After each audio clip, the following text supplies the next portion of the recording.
What's up, everyone? It's Leon here from Black and Irish. We're at the Gravity Bar today for the ZER0.0 Gravity series, where we're talking to 10 people who have taken off in their career. I'm here with the one and only Vanessa Ogbonna. Vanessa, what's the story? It's me, Nesser. Hi, Leon. How are you? Not too bad, not too bad.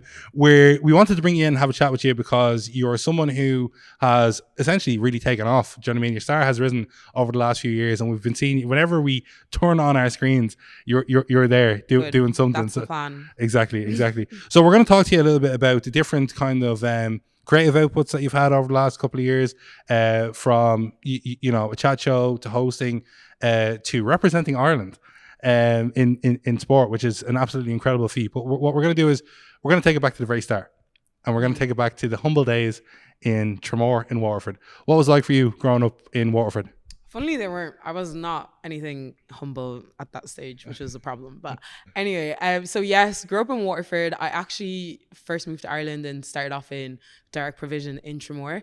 At that time, didn't really know what that was. I was just hanging out with my friends. But obviously looking back, I kind of understood more of those experiences. I would say, like, I always big up Tramore when I'm speaking to anybody. Like, it was the best place that I ever could have been dropped in, coming to Ireland. Immediately was connected with sport, and my coaches, the trainers, people that I interacted with for some reason just took a liking and a love to me and my brother and my family. And I think all of those experiences were so pivotal for my family to be able to connect with the wider community outside of direct provision, to be able to make friends outside of school, and then to obviously have a good, wholesome childhood, for the most part anyway. But yeah, growing up in Waterford was great, for the most part. Yeah, 100%. And we'll cheers to that. Cheers to Waterford. Cheers to Port Larga. Up to Daisha. Port Larga is Irish yeah, for okay, perfect. But up to Daisha is like 100%. So you up the boys. You were involved in sport, from a young age. You said that your coaches took a liking to you, and obviously you excelled in one sport in particular, which we'll talk about. Football or soccer? Yeah, soccer. Do you call it soccer or do you call it football? I call it soccer because I was a multi-sport athlete. So I did play Gaelic for Waterford. I was doing athletics, so soccer was the easiest thing to call it, to be able to discern what it was. But yeah, I didn't know that you represented Waterford. Yeah, like I played Gaelic football with boys at the time, and then for the schools I represented Waterford, and then they just kept calling me every year, and I was like, look, like, I don't like this sport, thank you so much, but I gotta go.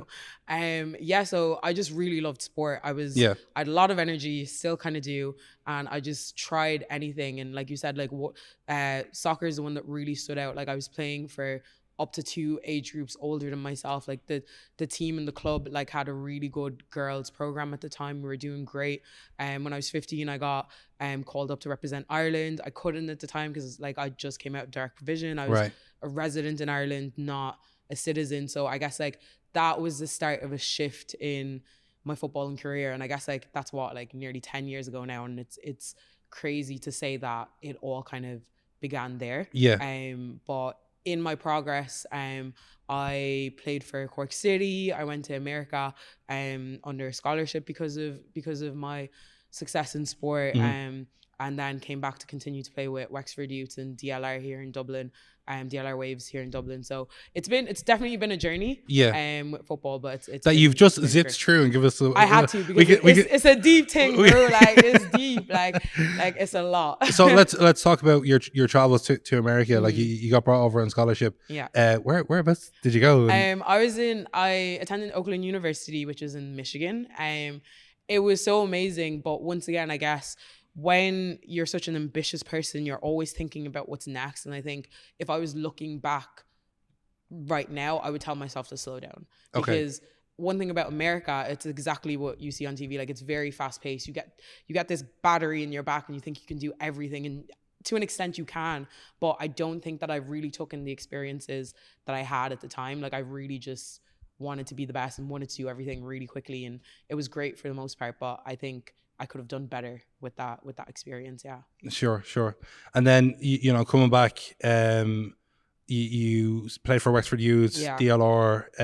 Yeah, so while I was playing with Wexford Youth, I got sick of being in Ireland and I wanted to go pro. So during that process, I had signed an agent. I was playing in, like, went for something in the UK, like a TV show thingy. And in that process, I actually got sick. Right. And I didn't know I had lupus at the time, but I was trying to win a football competition with lupus in true Nesser style. Okay. So when I came home, like, my hands were swollen, like legs were swollen. Like, I find out that I had like fluid around my lungs, fluid around my heart, and fluid in my lungs. So I nearly died, essentially. Not trying to be dramatic, but I did. So I'm not laughing at you nearly dying. I'm no, just laughing at your comedic take on it. Bro, fam, don't laugh, you'll cry, man. So yeah, so through all of that, I guess that's where we go into the creative stuff, because in that pause for, I wasn't obviously wasn't able to play football at that time. Right. So I just decided to do something else. And before I'd gotten sick in 2019, I'd started a series called Being Black and Irish, where I was like interviewing different people from the Black community. And when I had lupus, I kind of took a pause, moved to Dublin, and I realized that there's so much in the Black community, and even outside of the Black community, this little scene that we have is actually very diverse outside of just Black people. Yeah. So that's where the shift into the creative kind of like interviewing and things started for me. The diversity within the diversity is something that we're definitely going to touch Crazy. on in a moment, but I might take you full circle on the football piece, because you know, I can imagine you know young Vanessa unfortunately getting sick, and that probably took a lot out of you mentally, not just physically, because you were pursuing a dream. But you got to represent Ireland. Yeah, like this summer was so crazy. So I represented Ireland in the Street Leagues Nation Cup in Scotland, and it was such, like you said, full circle was genuinely the feeling. Yeah. And I remember like crying hearing like the national anthem. I won Player of the Award, big purr. But I even now, like, I don't even know how to describe that, because I guess when you're going through things, you don't really understand why. Like, I say to people all the time, like, I have no goals in life anymore, because the one goal that I wanted was to go pro. Like, I literally envisioned myself playing with Steven Gerrard. Like, I thought I was that good. Like, I literally was like, I'm going to be the first girl to be allowed to play with the men's team, and Steven Gerrard is going to be beside me playing me balls like I'm Fernando Torres. Like, that was, like, when we talk about delusion, like, I fully believed like you need to have a little bit of that, though. 100%, do you know what I mean? In what you're doing. 100%. And it was like, it really drove me, and it was everything to me. Like, it's so funny now that people don't know that I played football, because my friends from young, they're like, how do people only just find out that you play football randomly? And like, it used to be everything. But I guess that's the good thing about life. You get to grow, get to have more experiences. And yeah, like, back to the Nations Cup, it was a great experience, and it was very different, because football and a lot of things we do is very self-serving, and with the street leagues, a lot of what they do is try to tackle like social issues, like homelessness is a big one for them. So I guess, granted, I started in direct provision, I guess like my life has transitioned so much that you wouldn't even know that that's the humble beginning that I started in. So it really put my life into perspective, where I'm really sad that I didn't get to play for Ireland or didn't get to play with Liverpool and stuff, but like, there's people that really are just trying to get through another day. So I guess it was a really humbling experience, but an amazing way, I guess, to get that representing Ireland absolutely feat for me. So yeah, 100%. So you then moved into a more kind of creative space, where you began having these conversations. You said that you were interviewing people about being Black and Irish, and then you know, I suppose you began putting those out, which ultimately led to Nesser Pod. So let's chat about that for a moment. Yeah, and I guess what I do want to say off what you said, I guess the reason I started that was, when I moved to America was when I first realized I was Black. Like, in Tremor, I was just Nesser. Like, I feel like I have such a strong personality that being Black is probably, it's cool, but it's not like the main thing that you would see when you see me. You'd probably be like, this girl is loud and annoying. But like, so I guess I never really had much experience with that. Like, I had some, but it didn't resonate with me as a child. So when I moved to America, then it's like, oh, like, where are you from? And I'm like, I'm Irish. And they're like, but you're Black. And I'm like, what do you mean by that? Like, what do you mean? Like, I am? So it was like when I came back, I started seeing Jafaris was the first person that sparked my attention. Then I realized a lot of my friends are actually making history. Like Brandon Ari, first Irish man to like, or Black Irish man to like win, like sprint for Ireland in certain things. Yeah. Solomon, like King, like he's a MMA fighter for Ireland. Yeah. Like my friend Blessing Kingsley at the time, she was playing with me at Wexford Youth. Like she's like first Black.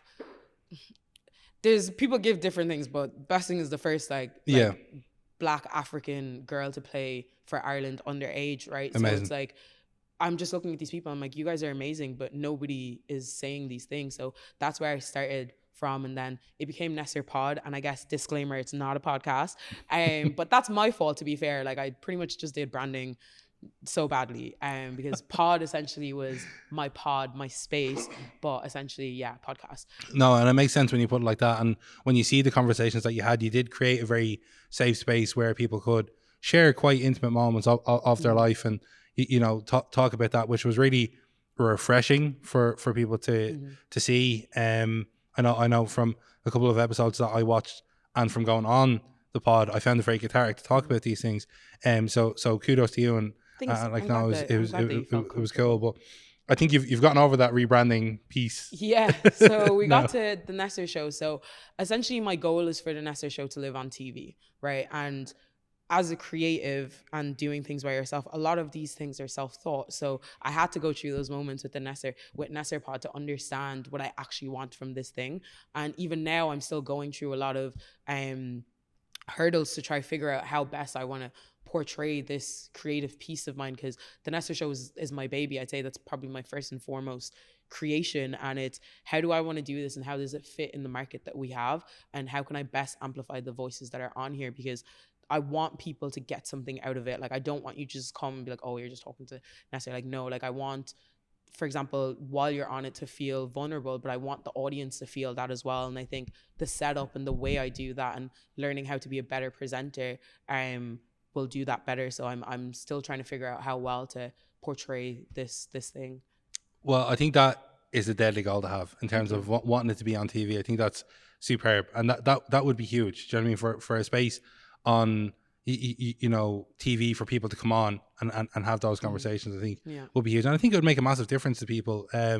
I think people are very quick to try and hide their things that they're vulnerable about, and like, you know, oh, I don't want anyone to see this, and you know, obviously that might be because people see that maybe as a weakness. They don't want to be vulnerable or whatever, so they hide it. But I think the more that people are able to talk about these things, like just put them out there and have the chat, I think everyone will be better off because of it. We're all human, and I guess the one thing about being humans is that we think that we're so unique, and like no like shade to anybody, but we're not. Like we have very similar experiences, we all have the same emotions, and I guess that's what I really really loved about the Nesser show, is that like even some of the guys who are helping, like they would come and be like, I never thought that I'd be able to resonate with a DJ. Do you know what I mean? And it's like just to be able to like break down those barriers. And I guess like that's my kind of way of attacking social justice in a sense, where it's like, I think for me, I don't do well with people trying to convince me. So I don't want to convince anybody else. I don't want to be, hey, I'm a Black person, this, like, and there's different people who have different roles, I think, in making a shift in our society. Yeah. But I think mine is a little bit more subtle. Like I want people to be able to, if you're from whatever background, resonate with this person that's sitting here. And the more familiar you get with other people's experiences, hopefully at that stage you learn to have like more intercultural like competence, right? So instead of being like, hey guys, we're going to talk about racism, it's like, no, this is a Black person and you're relating to a Black person. So if you're somebody who never thought that, like hopefully that's a light bulb moment in your head without me letting you know that I'm about to change your mind. Do you know what I mean? Brilliant. And I guess that's the hope and that's the goal for it, which is why it needs to be carefully crafted. It's not something that I just want to put out there, because the goal, like you said, it is quite massive. So I really want to do that right. 100%. And just before we touch on the diversity and the diversity piece, there's one other piece that I want to chat to you about, which is your hosting capabilities. I remember one of the first time that I saw you host was for the Alchemy event last year in the build up to Guinness Cork Jazz, where you hosted that, and I was like, oh my God, this is a deadly event. But it was a deadly event partly because you were making it a deadly event for people. You were inviting people to like take part in it and have fun and enjoy themselves, you know. So that was, you know, one of the first times that I got to see you host an event. And like, what got you into hosting? Like, what made you want to you know, host events like that? I talk a lot, so there's a start. I guess I really have a heart for people, and I'm really energetic, and it seems like that's a great way to do it. Like even outside of that, if you see me at any event, I'm probably making a fool of myself. But it's, I guess, understanding that, like, and I guess this is not a deep thing about hosting, but humans have a deep need to be made comfortable, right? And I guess I find a way to do that in a natural way, and being able to be up there and portray an image or portray a message. For example, that was the Cork Jazz Alchemy like event, like being able to put music and art together, which is an amazing concept, but being able to make people feel comfortable in that arena, to be able to be like, okay, cool, like I'm allowed to have fun in this area, I'm allowed to mix with other people, I'm allowed to talk to other people. So I get such a buzz off it, right? Like, and I'm still quite new at it, and I get quite nervous still, but I guess the end goal really just gets me through it. It's really amazing. Yeah. Well, I suppose we have a big event coming up in the next couple of weeks, the Black and Irish Gala Awards, powered by RTE, and we would love if you would host that. Oh my God. If you're interested, of course. No, 100%. Like, oh my God, I actually wanted to do that last year, but I was like, you guys are hating. But no, 100%. Thank you so much. No, of course. No, we couldn't not. Do you know what I mean? Ask you. So, no, we really appreciate that. Let's jump into then the creative scene. It's something that you've been really prominent in now for the last couple of years, and I've seen you be kind of vocal online about how it's growing and stuff like that. So let's jump into the diversity and the diversity piece now. And you mentioned earlier about how the Black community isn't like basically a monolith, and how we have such a diversity within that. What is your thoughts on that, and are we showing that enough in the work that we're doing? I love our creative scene to start off with, and I think even that phrase that you said, like, Black people aren't a monolith, like, I think people use that in a sense to divide each other, but I think that we can use that to create unity, in the sense that, like, we're not the same, so let's have a little bit of grace in where everybody's at, right? And I think our creative scene does do that well, to an extent where people are starting to break out of their box. And I think what's really interesting to highlight is that a lot of us don't actually know where we stand. Like a lot of us are just figuring it out before we can even tell people about it. And I guess we're getting to a place where people are comfortable to figure it out in front of each other.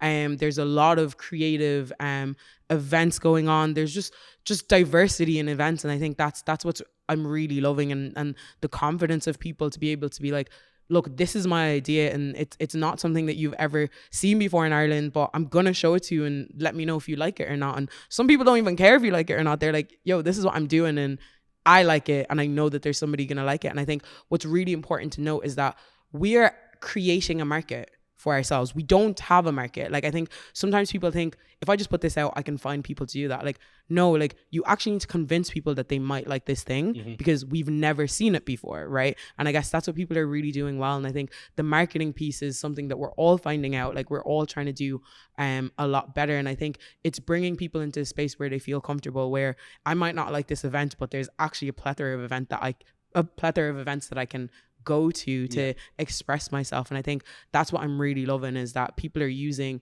that diverse nature to create things for themselves if they're not seeing it happening, which is great. Like, we need to take ownership of our own things, you know? Yeah, no, 100%. That initiative is really important, and that is what we have seen a lot of over the last couple of years, is people saying, oh, there's a space for this, let me go and give this a try. But people are beginning to learn, okay, people might not like that, or people might not see it initially, and you might need to do more to put it in front of them and stuff like that.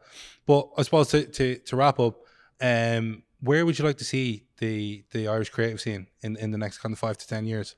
5 to 10 years, I would love to see more campaigns. I would love to see more people being able to be paid for their craft. I think right now, we're doing a lot of things for free, and because we're just figuring that out. I think I would like us to understand our own worth in our craft, outside of just being a Black person or a minority or whatever, just like to be able to stand in your craft and know that this is your thing, and being able to charge adequately for it, because everyone else will. Like, we live in a capitalist society, and being able to do that in a positive manner and understanding how well to do that is something that I would really love to see in the next 5 to 10 years. Amazing.